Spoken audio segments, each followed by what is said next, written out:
In Parliament, the minority is accusing government of abusing the executive instrument that allows it to gather personal mobile telecommunication data for the COVID-19 fight. Ningo Prampram MP Samuel George claims some of the data being gathered by government is being used for purposes other than what was intended. The EI63 was issued by President about 6 months ago under the Imposition of Restrictions Act to help government contact trace suspected COVID-19 cases. At a sitting of the Public Accounts Committee Thursday, the Data Protection Commission said it is working with some state agencies to prevent the abuse of rights and privacy of customers. But Mr. George says that is not happening and customers' data is being accessed by government illegally. He wants EI63 revoked.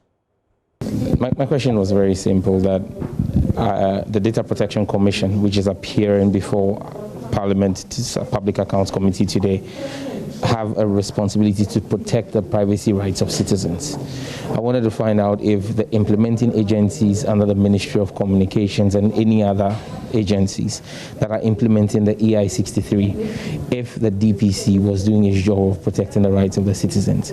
You realize that they could not give us a definite answer. In fact, the executive director made the point that they were not working with all the implementers of EI63. That should be a source of worry for us, that clearly some state agencies have access to our data that are not under the supervision of the Data Protection Commission. 1.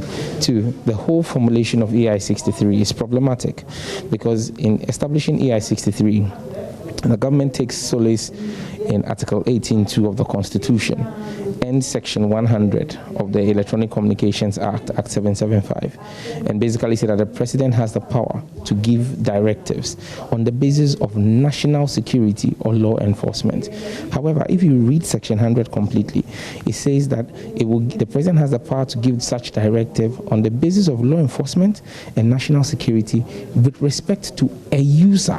The operative phrase there or word there, pronoun there is a user.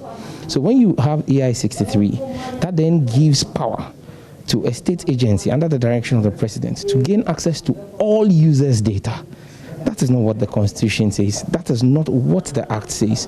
So at the end of the day, you realize that EI63 is an affront to the Constitution and the Act of Parliament. But Communications Minister Eslo Owusu says the claim amounts to fanciful fears. She tells Joy News the EI is so relevant for the fight against COVID-19. Somebody has, and the court has given an apt description of people who create their own fallacy and follow it, that it is fanciful fears. They use this same argument about the common platform, drew their own erroneous conclusions from it, spread fear and panic across the length of this country based on their own illusions, which are not borne out. In fact, now I don't understand if somebody goes to a mobile money vendor to transact business and at some stage is found out to be COVID positive. Wouldn't anybody who was around that vendor at the time want to know whether or not he was also present and in close proximity to that person? Now we're all wearing masks, but at the height of the pandemic, none of us were. And so you could have been exposed inadvertently. So what the law is requiring is for the merchant codes of those who are using mobile money to be also included in the information that EI63 is collecting. How is that information going to help anybody's political campaign?